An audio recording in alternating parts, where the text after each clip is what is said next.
Welcome, everybody. Welcome this evening to the Skirball. My name is Isabel Rosenthal, and I am the Programs Associate in our Public Programs Department. For those of you tonight with us for the first time, I'd like to extend a heartfelt welcome. And for those of you returning to us, thank you so much for joining us this evening. In case you're unfamiliar with the Skirball, we are a Jewish museum and cultural center here in Los Angeles. Our deep commitment to illuminating issues of social justice, to amplifying unheard voices, and to creating an inclusive and connected community is at the heart of everything that we do. We also hope that our programs serve to inform, to inspire, and to spark meaningful and productive dialogue. Tonight, we are proud to present Cartooning Through Chaos, our third installation of our LA Reflections series. We've been checking in with local artists during this historic year, and our spotlight tonight is on three incredibly accomplished political cartoonists who, through their art, are brilliant translators of ideas, emotions, and current events into words and pictures. And on our virtual stage tonight, I have the pleasure of first introducing David Glenn Brown, an NAACP Image Award-winning artist. David is an educator, a publisher. He conducts workshops, produces political cartoons, graphic novels, and comic books. David is the political cartoonist for the Los Angeles Sentinel newspaper and a longtime active member of the Association of American Editorial Cartoonists, as well as on the board of the directors of the Museum of African American Art, Los Angeles. Welcome, David. Moving on to Lalo Alcaraz, an award-winning nationally syndicated editorial cartoonist. Lalo has been nominated for an Emmy and is a Pulitzer finalist. He's a six-time LA Press Club Award winner in editorial cartoons, and his daily comic strip, La Cucaracha, has been going strong for nearly 2 decades. Lalo was a cultural cartoon consultant for Pixar for the Oscar-winning film Coco, and is currently in development on multiple TV shows. Speaking of awards, our third cartoonist here tonight, the nationally syndicated Darren Bell, winner of the 2019 Pulitzer Prize for editorial cartooning, the Berryman Prize in 2016, and the RFK Award in 2015. He's the creator of the long-running comic strip Candorville, co-creator of Rudy Park, and the author of 2 upcoming graphic memoirs. Darren contributes to newspapers and magazines all over the US and was the staff cartoonist for UC Berkeley's Daily Californian, where in his time there jokes that he majored in cartooning and minored in college. And last but certainly not least, we are so honored to be joined tonight by our incomparable moderator, Patt Morrison, a 2-time Pulitzer Prize winner of 6 Emmys, 12 Golden Mics, a writer and columnist for the LA Times, and the first woman in 25 years to be given the LA Press Club's Lifetime Achievement Award. The coolest of all, though, for all you LA natives, is that the legendary Pink's Hot Dogs on La Brea named their veggie dog after Pat. That doesn't even cover half of her accomplishments, but if I were to try, we'd never get to our actual program tonight. Please feel free to put any questions you may have for our artists in the Q&A, and we'll do our best to address as many as we can in the last 10 to 15 minutes of our program tonight. And without any further ado, I'd like to hand it over to Pat. Pat, take it away. Hello, everyone from the virtual Skirball. Thank you all for joining us. I appreciate it. And tonight, as you heard Isabel mention, we're going to be talking about an art that's really at least as old as the ancient Greeks and as modern as tomorrow's newspaper. Political cartoonists wield a pen that is at least as powerful as any sword. Politicians, if you can imagine, politicians hate editorial cartoonists even more than they hate reporters. In the 19th century, there was a political boss who was especially angry at his caricatures because he said, even though a lot of his constituents couldn't read, they could sure as hell see those damned pictures, as he called them.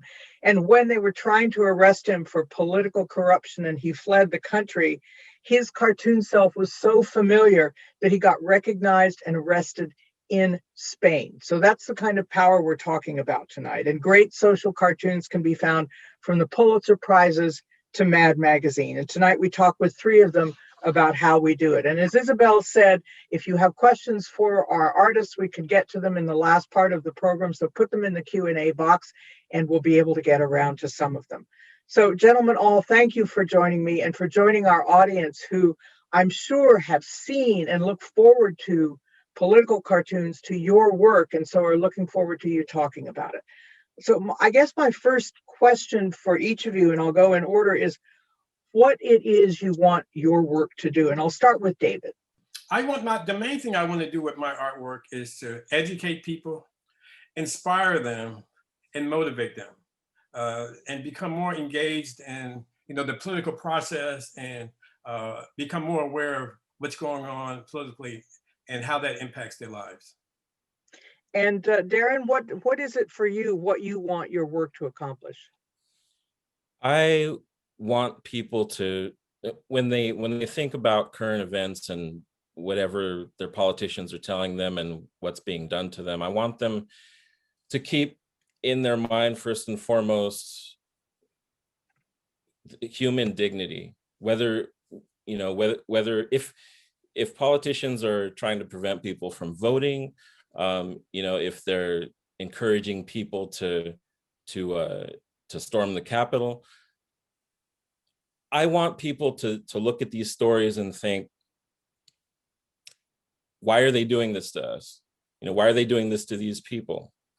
Do they think so little of us that they're, the way that's pretty much what I want to accomplish. Lalo? Hey, everybody. So happy to be here. Thanks to Skirball. Thanks, Pat, Dave, Darren, Isabel. I would like, I see my work kind of as, resistance. So I want the community to, maybe look at my work and maybe think about the issues of the day differently and arm them with either that anger or that knowledge or whatever that spark, maybe to get involved or to change or do something. And it's that's kind of, I'm basically pissed off bomb thrower type.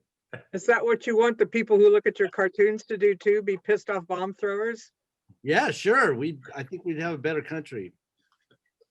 And well, David, do you want people to be startled by what they see of your work? I want to engage them in a conversation, have them think about things, maybe issues that they haven't really thought about, and hopefully move them into some kind of action, whether it's peaceful protest or voting or any of the tools that we have as citizens to make the changes. Darren, do you want to smack them in the face a little bit and say, wake up? Yeah, I don't usually, humor is great, and if I can get a laugh, that's fine. But the way I approach this is I want people to feel something. So I try to get to the heart of what really, really bothers me about whatever's going on and ask people and get them to think, why are you okay with this? Why are you, I want to shock people out of their complacency. Let's look at some examples of your work that we've chosen for tonight to talk about, and you can explain the genesis of the image and how you felt about it and maybe the reaction. So we're going to start with a couple of images from Lalo. Can we see the first of those, please? There we go. And Lalo, boy, this is something. Yeah, thank you. Sometimes I think for me, a really, even though I draw sometimes super busy cartoons, sometimes the best image is a simple image that just says it, makes one good hard point. And this is like a good example of that. And how did this come to you? I watched the insurrection at the U.S. Capitol, like most people did on TV, and laughed when they said, "Oh, it's Antifa that did this." So I said, you know what? Another part of why I do this is I want to be kind of a historian of what, what's happening in politics, in our movements, and in the community. And I thought I'm gonna put that stamp down and show, who's the culprit. What is this whole thing about? And that's What kind of response did this get? it went pretty viral. I mean, I didn't get I didn't get any hate letters from Red Hats, so I don't know. Let's Pretty look at good the response. let's look at the next one from Lalo. So we are looking at another early response cartoon from the insurrection was, plain to everybody that the police response to this white middle class right-wing Trump crowd was nothing like the response that would happen if it were Black Lives Matter protests or minority protests, and that just shows, the Black Lives Matter guy, right, protester about to get beat down and or shot by the cops, and as opposed to the MAGA QAnon guy, he's actually doing high fives with the cops. Even though they beat down cops, this image is still true. And neither of these has a caption or needs a caption. Is that your goal? Yeah, I mean, I try to get away with no captions. It came from a habit of when I first started doing editorial cartoons for my syndicate and running them in the when they were running in the LA Weekly. I used to have to translate them into Spanish for the syndicate. So I got lazy. I was like, you know what? Let's do the least amount of work here and just come up, I follow the editorial cartoons of Mexico and Latin America. And, those cartoonists say a lot with one simple, bold image. And I'm old school that way. But yeah, I don't have to really translate too much into Spanish. So let's go to a couple of images that we have from David, and David can also walk us through those. So here's the first one, David. Well, with this cartoon, I guess a lot of it is pretty self-explanatory, but I think it reveals a lot about who Donald Trump is and how he sees the world and how the world sees him. And, in his mind, I guess he sees the world as he's making it better, making America better, when in reality, he's destroying. He destroys so much. So I just wanted to have a way to illustrate, how prolifically, he lies and all the. And the bigger part of it is how much suffering that his administration has cost a lot of Americans. And for the reaction to this, were people outraged? Did you get virtual high fives online? Well, I've had several talks with my editor about it, and and he says that if I'm not getting hate mail, I'm not doing my job. So part of it is to shake people up, and I do want people to think about it. And yeah, I got a couple of nasty responses on this one. But I think, again, I think that's part of my job, to shake things up and really get people to think about some of these issues. And when you conceive this, is it pretty much the way it first popped into your head? Oftentimes I start with the concept. So what's the concept going to be? And then the second part of it is, how can I most effectively convey it visually?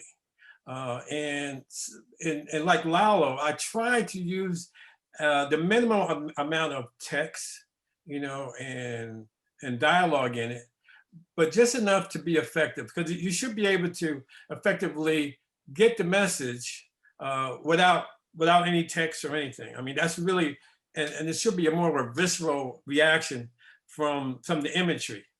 And that's what really stays with people. And that's why it makes it a lot more powerful than words. Years ago, Paul Conrad did a cartoon that I think took a while to get approved, where he showed Richard Nixon nailing himself to a cross. There was no caption, nothing else. It's like, here's Richard Nixon, and everybody got it. And that idea, that single image, years later, people remembered it and came up to him and talked to him about it. And I'm sure they do that to you guys too. Absolutely. And David, let's see your next picture, your next image. Okay, so Wow. so this one, and I think it goes back to two Americas. I mean, I think oftentimes we live in our own little bubble, and so the same incident and how the two Americas see their reaction is so much different. You see, a person of color clinging to their child because of the fear of loss of life of their child. And then you have the other America where guns are valued more than human life. Gun cartoons and gun stories always get strong reactions. Did you on this one too? Yeah, I got some reaction to this one too. Yeah, so I think that it's really very important for me specifically to convey from a perspective of a person of color, because I think that that oftentimes, I mean, the lion's share of political cartoonists, are white, and so I think that it's important that I become the voice for those that don't have a voice or have very little voice and little less power, to make them aware of some issues that are important to the African American community and communities of color. In a few minutes, I want to talk about that issue of point of view and people of color and the underrepresented storytellers and image tellers that we have had traditionally and historically. So let's move now to Darren, to a couple of images from him, and have him talk about this. This one was so powerful, Darren. Did this just come to you, or was it a matter of how it evolved in your head? Well, first of all, I just want to comment on David's cartoon. The image of that man hugging the rifle. Every time a Black person is shot, the first thing a lot of people do is go to their Facebook page and see if they could find any images of them with a gun at all. And if they do, they post it as if that person is obviously a thug who deserved to get shot. The first time, well, it wasn't the first time, but that was done to death with Trayvon Martin. And that was the reason I got back into editorial cartooning. I had taken a 10-year break from it, but when that happened, I just had to. There was too much to say that I couldn't say in my comic strip, Candorville. And I think I must have spent the first 2 or 3 years of editorial cartooning since Trayvon Martin, drawing cartoon after cartoon after cartoon about George Floyd, Dontre Hamilton, Alton Sterling, Philando Castile, Botham Jean, all these names. And people always ask me, are you going to run out of material? Are you afraid you're going to run out of ways to depict this as the tragedy that it is? And I always say that I hope I will. I hope I will, because every time it happens, I'm inspired to do something else. And I would love for it to just stop so I could deal with something, so I won't ever have to deal with this again. But I don't think it will. Now, this whole thought process is what went into this cartoon. I don't think it will stop because it's been here from the beginning. It's woven into the fabric of this country. And when I thought of that, when I thought that it's woven into the fabric, I thought of the flag. So that's the process by which, I arrive at all these images. Yeah. And the reaction to this one, I think it's just a heart-wrenching image. This one, there isn't really, it's red and blue, but it's really in black and white. This happened. There's no opinion here. I'm just showing what happened. And when I draw a cartoon like that, I don't usually get a whole lot of negative response because there's not much they could say. Yeah. Let's look at the next image from Darren. This one, boy, I mean, it made me laugh, but it was a gut punch too. Well, yeah, cartooning for me it's a profession, but it's also art therapy. And, sometimes I feel like I need to laugh myself. So I thought, when they started destroying all these mail sorting machines, and I really thought we were on the verge of possibly losing our democracy, I just thought, man, I think people need a little bit of a laugh about this. So I came up with the funniest image I could think of. And it says exactly what's happening, but it does use a bit of humor, and maybe we can go back to seeing our panelists. Somebody alluded earlier to humor and the idea that humor kind of softens people up, and then you can go ahead and deliver the punch. I think people pay attention when they're laughing a little bit. Do you like to lean that way, or do you really want the punch power of when you deliver a strip or a single frame cartoon? Any of you who wants to speak to that? Well, I know for me, I really like the idea of really, shaking things up, in terms of heightening awareness and even some shock value. I mean, if I can shock someone, that's very powerful, and it also stays with the person. So I think that's really important, just in terms of just heightened awareness. Can I say real quick, when I learned a long time ago, like when I get a hate letter, I've gotten more than my share. And when I get a hate letter, unless that person has also drawn a cartoon in response, I've already won.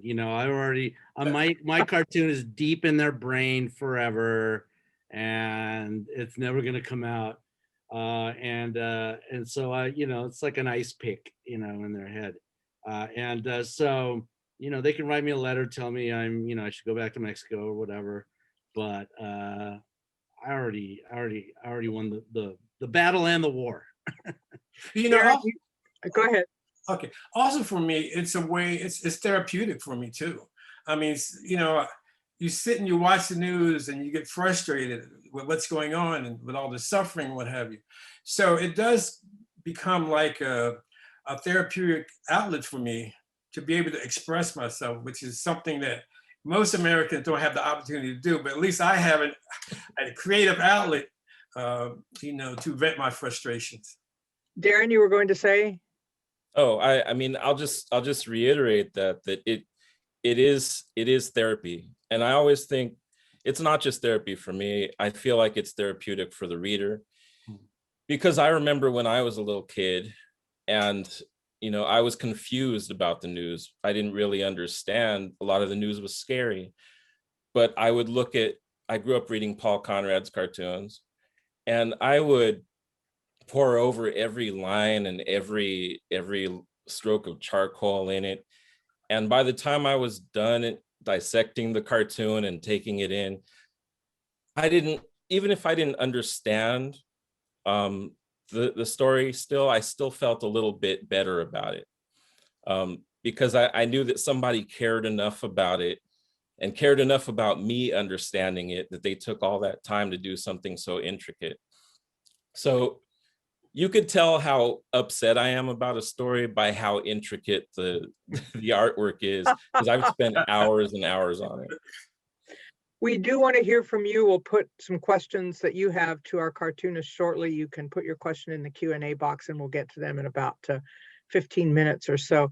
But for all of you, the idea that one of you mentioned about the point of view of people of color, which had been missing for so long in so many newspapers, so many outlets, in particular in these editorial cartoon voices, which carry, as I said, so much power in such a little space.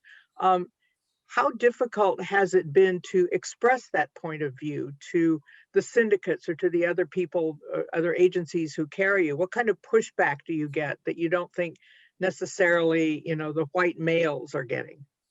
Well, I remember going to my first American Association of Editorial Cartoonists conference. It was in Sacramento. And I think maybe Lalo was there, but I was the only person of color.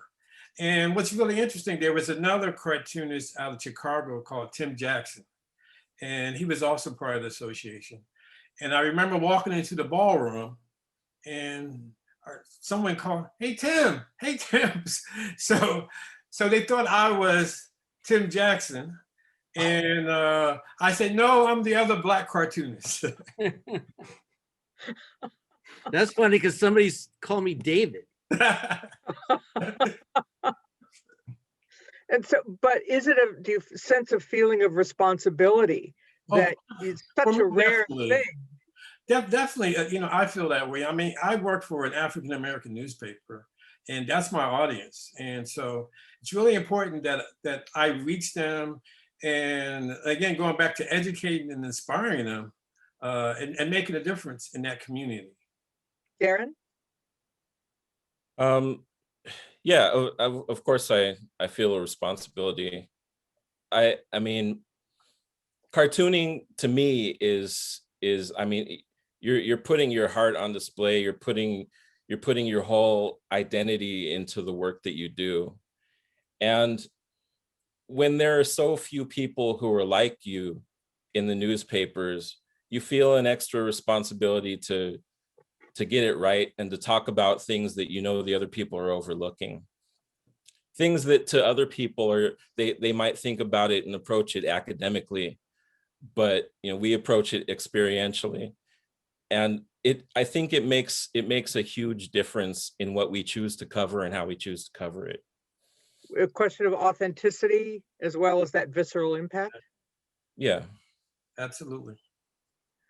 I'm thinking that while we've all been suffering in a way for 4 years, and the last year in particular has given you some extraordinary material, now what happens? Because one of you in one of the slideshows that preceded our discussion had an image of half of the American flag and half of the Confederate flag with a box of Biden Band-Aids. Was that yours, Darren? Yeah. So it's almost Trump. There's almost too much material that how many choices have you had in the last year, 4 years, versus now what kind of turn do you take? Well, it never ends. Just like what I was talking about with Trayvon Martin. Corruption never ends, division never ends. Disrespect doesn't end. It's all part of America, and it has been from the start. But I think what we realized over the past few years is that we were really two countries from the start, at least two countries, pretending to be one for the last couple hundred years. And we're not. I mean, the other side has a completely different reality that they live in.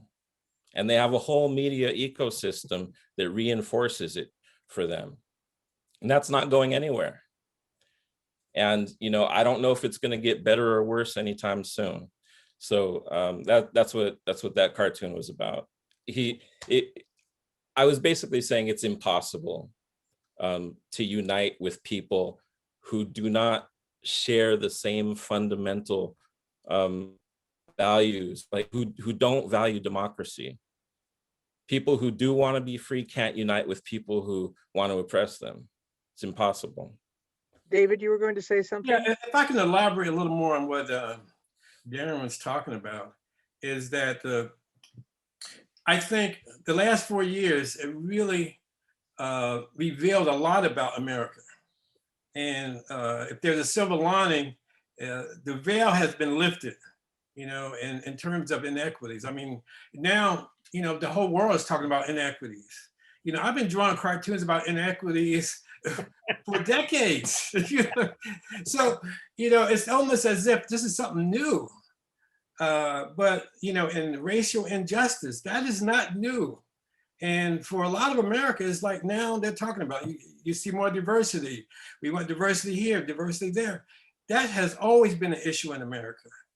And I think the extremism, of the last administration has just been a way of revealing and lifting the veil on all the injustice, that has taken place since the founding of this country.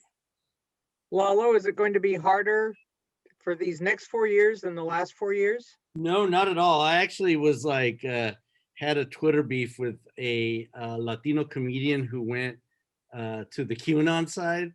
And he said, well, it looks like your business plan has failed because what are you going to do when Trump's out? I'm like, dude, I've been drawing cartoons about presidents since Ronald Reagan. All right. So like, give me a break. The plan, it goes on. But I mean, going back to my college and very early cartooning days, I grew up in San Diego on the border, and those cartoons about border patrol brutality against undocumented immigrants, they could easily be cartoons about Black people, in the streets of any major city with police doing the thing what that police do. So, I mean, it just goes on and on. So we're here to, make sure at least it gets illuminated along the way, right? The work that you all do has to be in your face. That's why you're good at it. But how do you know when you've gone too far? Have you had cartoons spiked? Have you had editors saying, no, no, no? Have you had readers, in general agreeing, no, that was too far, too much? It's funny. There's 2 cartoons that I did that particularly I got a lot of hate mail for. Michael Jackson, I did put a Michael Jackson fans were furious. What did you have Michael Jackson do? Well, I think I had him with the monkey back then with his pet chimp. His pet chimp, and a lot of Bubbles, and a lot of his fans didn't really appreciate that. And the other interesting cartoon I did one. This is during the Bush administration, and Condoleezza Rice. I did a cartoon of Condoleezza Rice as a French maid, and I had labeled the cleanup woman. She's cleaning up behind Bush and Cheney and all. And I got some really nasty, why are you attacking this Black woman? So those were really kind of interesting and unexpected feedback that I got from those 2 subjects. I know Lalo delights in his hate mail. Oh yeah, I always say that my best piece of hate mail was the guy that told me to go back to Africa. he was so pissed off. He wanted to send me, You got a whole continent wrong. Darren, have you ever had anything killed? Editors say, no, not this time.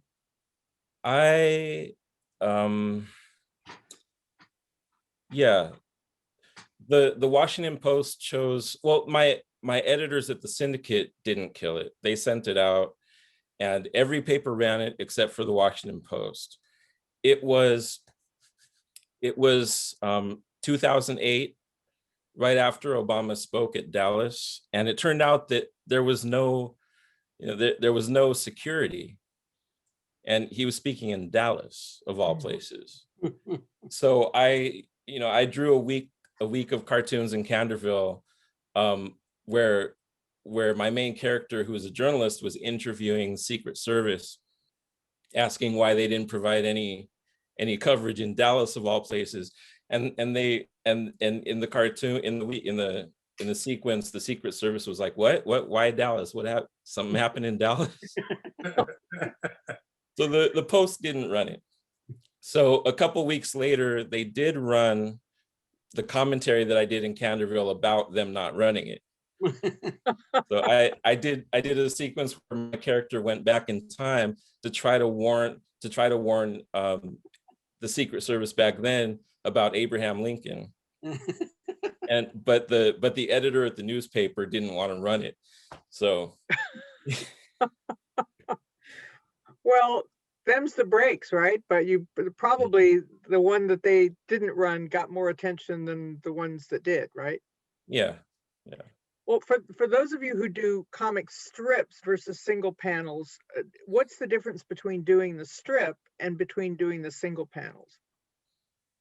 For me, I feel like my even though they're all my babies, the editorial cartoons are my baby and the comic strips my baby, but they're different. You know, the editorial cartoon is, you know, instantaneous, but my comic strip is still political and timely, and learn to be a little semi-psychic to kind of figure out, you know, I'm 10 days out, and so you got to write themes and stories, but you know, I feel like I can cover more ground.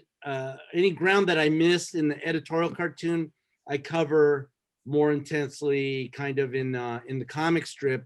And also the comic strip shows it's supposed to be, you know, all these Mexican-American characters living in East LA and just reacting to the news, you know, so it has a little more dimension in that way. But in an editorial, man, you could just go, I mean, I think I'm pretty eclectic in my editorial cartoon style. There's not like one way, you know, it's not like looking at Conrad's cartoons, you go like, man, that's Conrad, you know, one of my heroes.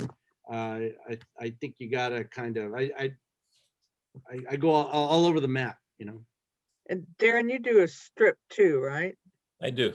Yeah. And so what do you find to be the difference? I could go into more granular detail. I could break an issue into 6 parts over the course of a week and approach it from one perspective, then from another character's perspective, and then, you know, I could try to get to the truth as I see it. And if people are just, and then I could also comment on the fact that a lot of people don't want to pay attention to the news. And, you know, it's a, you know, the first thing I do with any story is I do the editorial cartoon. And then once I'm done with that and I've filed it, I think, is there something I want to do with this in Candorville? Does it deserve like to be spread out over a week or two? So it's a luxury for me, I think, because I get to talk about it until I've said everything I want to say.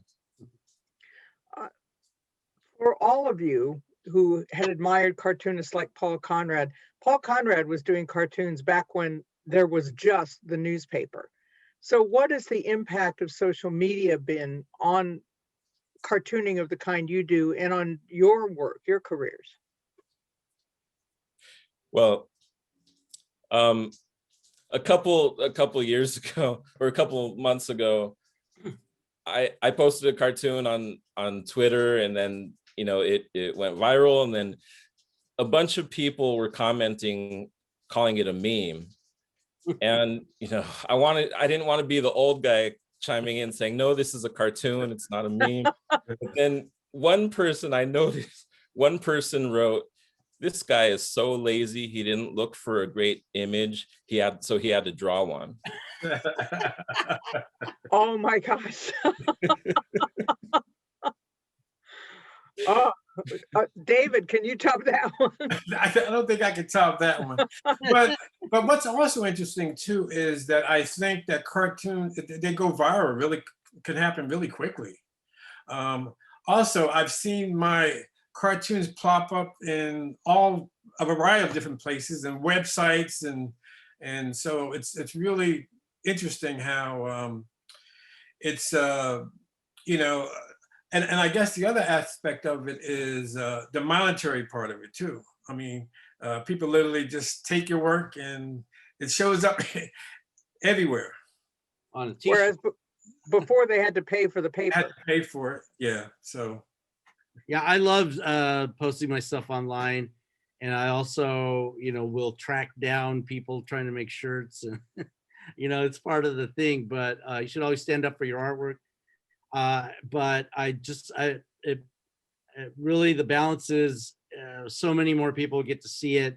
It gets to go everywhere. You can do a cartoon making fun of Ted Cruz and send it to Ted Cruz. Come on, that's awesome. there was a time when I would get emails from publishers or sometimes students and asked to, the rights to use one of my cartoons, but it doesn't happen that way anymore. They just take it. Well, maybe Lalo can give you some pointers about hunting people down and holding them accountable. Well, I put the fear of God in people. So people write me all the time and ask me, can I use it in my presentation? Can I do this? Can I do that? They're very nice. And my stuff is used in, all our stuff is used in college classes all over. And it's a great feeling that other, people are dissecting your damn drawing you did. Let's get some questions from the audience about your work. And here's a question. What drew you to editorial cartooning to begin with? Was there an incident or a particular cartoon that made you say, that's what I want to do? I started doing political cartoons when I was in college. And there was like this student protest thing, and so it kind of inspired me to draw about it. And that's, and I ended up working for, my college newspaper. And that's kind of where things got started, when I was in college and being a little rebellious and what have you. And it was a great creative outlet for me. I didn't, at the time, I didn't really think much of it as a career direction, but it was just a great way for me to express myself. And at the same time, I love to draw. Darren, what did it for you? Well, I always wanted to. When I was a little kid, my dad would read the LA Herald Examiner and the LA Times, and I saw Conrad's work, and I thought, it would be great if I could do something like that. But I went back and forth about what I wanted to do until I was editor-in-chief of my high school paper at Van Nuys High. I had to fill a hole because whoever was supposed to turn in a column didn't. So I drew a cartoon about the horrible state of the boys' room.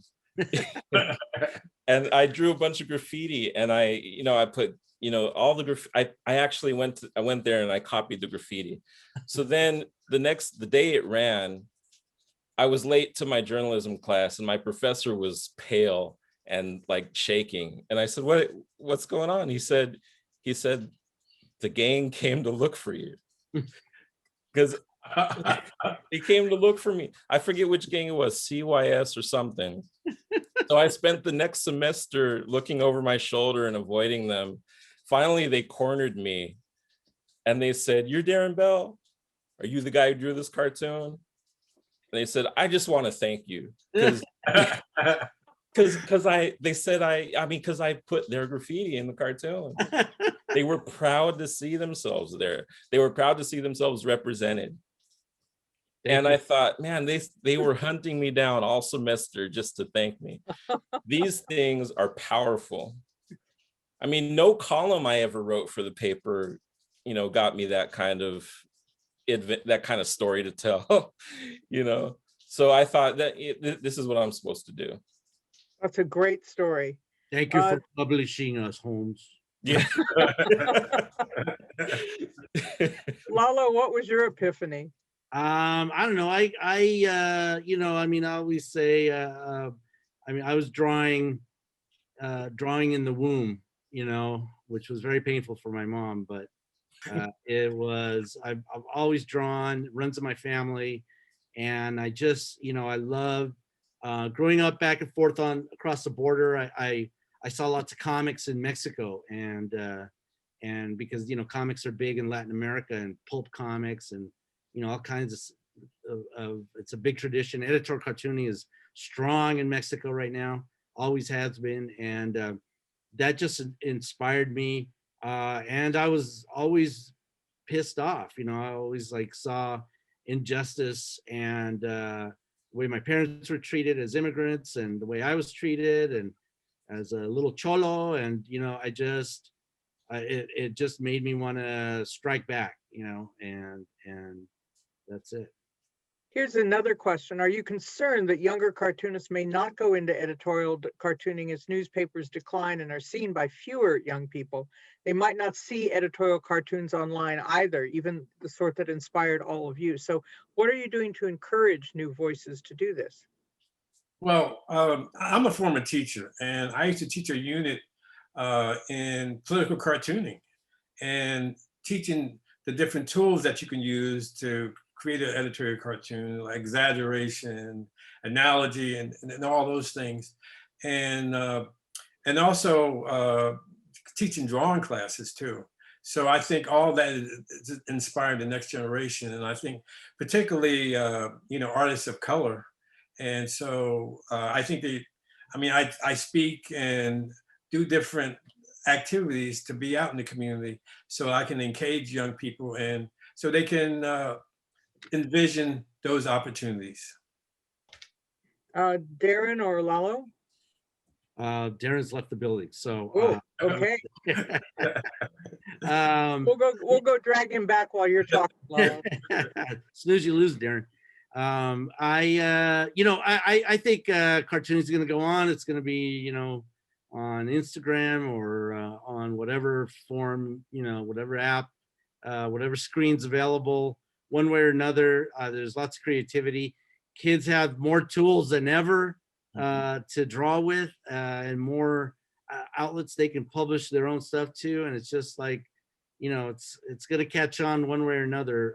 It's going to evolve into something. But yeah, it's a bummer that newspapers are declining, and I'd pay money to be the editorial cartoonist for the LA Times. Don't let them know that, because I don't think they're ever going to have one anymore. And it's just sad. But there's going to be different outlets for storytelling and for expressing your political view. And there's lots of young Latinos that are taking up the mantle. They draw about slightly different issues, but it's what they need to express themselves. So it's going to come out. And Darren? If papers were wise, they would try to hold on to editorial cartooning. They haven't had it very long when you in the grand sweep of history, just for the past 150 years or so. Before that, they were distributed as flyers.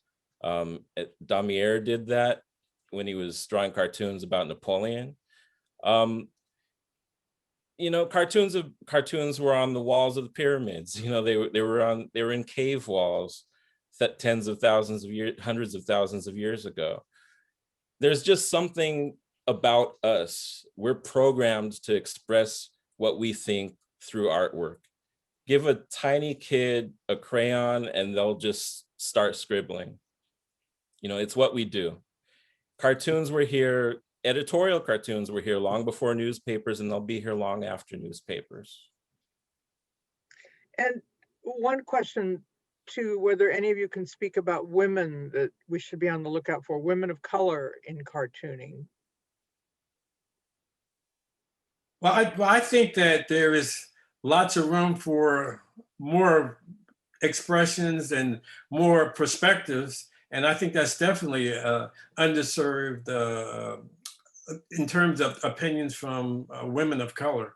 There are a few out there, and I just think that we just need to keep encouraging and inspiring them to get involved with the industry. Yeah, and I think editors need to seek them out too. I mean, it has to come from both sides.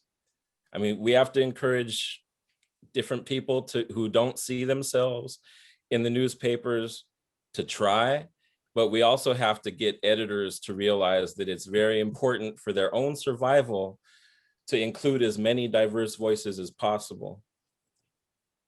And I agree. I mean, I think a big part of it is access and opportunity. And that, like Darren pointed out, that comes from both sides.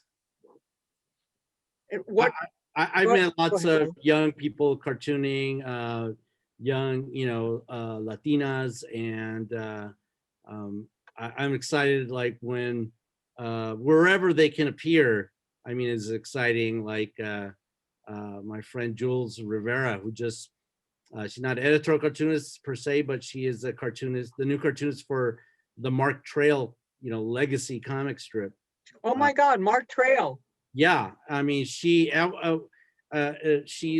picked up the mantle and is killing it, and that's like it keeps that strip going, but also it gives Jules' unique voice to it, and we need more women, more people of color on the comics pages, on the editorial cartoon pages, and in journalism. And the medium is so powerful because, as you say, it's a single image that people can put on Instagram or on Twitter.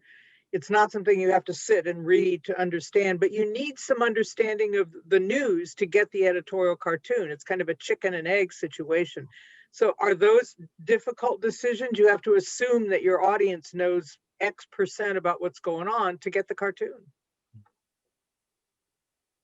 Yeah, can I just say that's the great thing about the internet is that more people do read the news, more people do read the QAnon theory. But it's like at least there's no excuse for not having access to news. It's out there, can be free, and the cost of your phone, and so people are kind of generally a little more educated about what's happening, but And we could cheat on the internet too.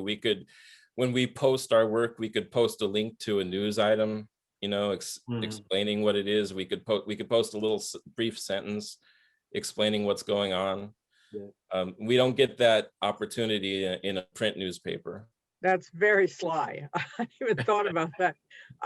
And here's a question from Andrea Grigsby. She says, first, just a couple of us from the cartoon section of the Daily Bruin at UCLA are there. Super cool hearing about your experience of cartooning in school. Her question is, what's your process? How do you figure out the best way to visually present a topic? And I remember Paul Conrad telling me it's 90% sitting and thinking of something and then 10% frantically drawing. Well, I think he's absolutely right. I mean, you first you come up with a concept, and then, like I said, the next step is visually. How do you most effectively convey that? And then there's the production part of it, which is the drawing part of it. But it is a process in terms of maybe sketching out a couple of different layouts to see which is going to be more powerful or more impactful. And that's that whole creative process does take a little time. Can I just say I've been doing it so long, 99% of the time now, the idea just pops in my head and I just throw it down on the iPad. And so I'm lucky that way. Like the cartoon that's my background, I mean, this one, I molded around a little bit, and then if you can see, I'll disappear. Good job. Yeah. And that took me like 3 days to draw. It was very complicated. But... Oh, so the idea came faster than the delivery? Oh yeah. For sure. Okay. Sometimes that happens. I'm coming back. Here I come. And well, I would agree with that, is that sometimes the idea is, it might take a day, maybe a couple of days to come up with what idea do you want to do.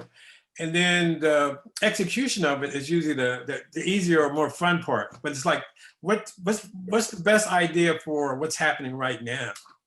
And so it's timely and compelling and what the audience is going to be interested in.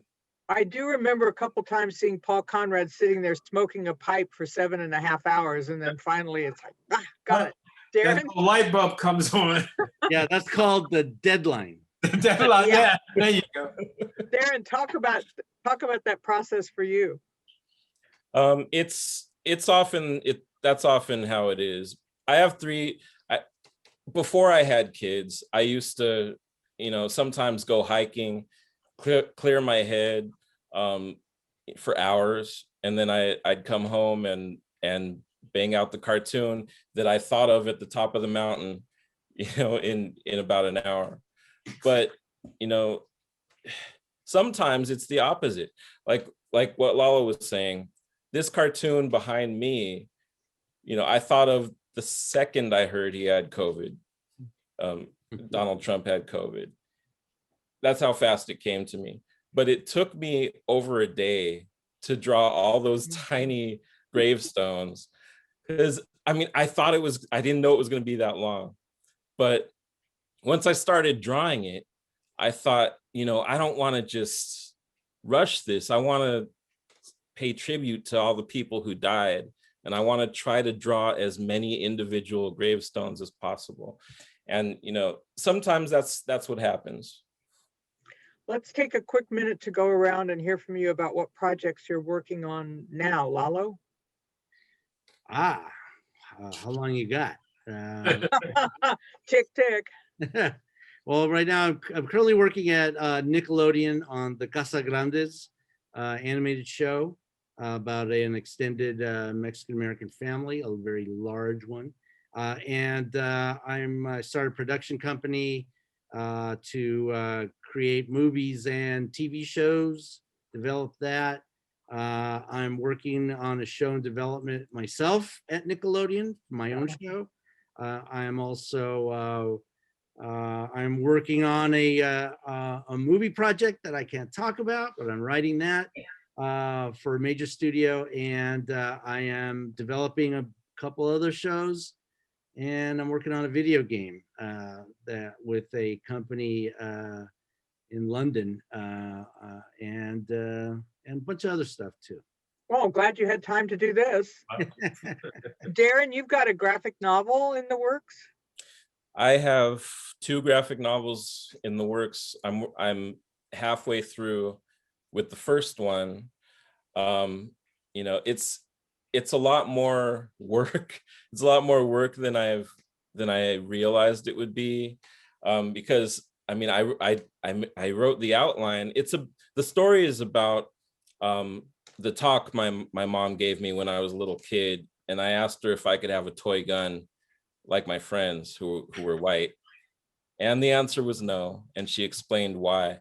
And the story follows how that conversation echoed and influenced the rest of my life, and how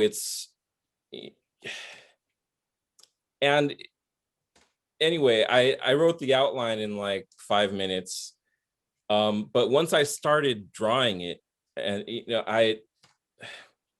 I realized that, there's so many different facets to all this. And, I'm up to like 300 pages and I'm just halfway through. So, we'll see how long it'll take me to finish. And David? I'm currently working on a collection of political cartoons for a book entitled Pandemic, Race in the Media, 2020 Sucks. So it's going to be a collection of my political cartoons. Lalo is going to be contributing some cartoons to it. So it's going to basically be cartoons about the year 2020 and some of the issues dealing with the pandemic, race, and the media. So you're going to make us laugh and cry. Make you laugh and cry, yes. I'm also have a couple comic book projects that I'm developing, because I started out in comic books before I got into political cartooning. So I have a couple of projects that I'm developing, in terms of comic books. This all sounds great, and everybody will be on the lookout for them. So thank you all. Let's go back to Isabel to give us a wrap on what we've been doing and what we can look forward to. Isabel, take it away. Hi, everybody. Thank you tonight. to our extraordinary artists and to Pat and to all of you in the audience who spent your time with us tonight for this fascinating conversation. I encourage you to check out our Skirball website at skirball.org.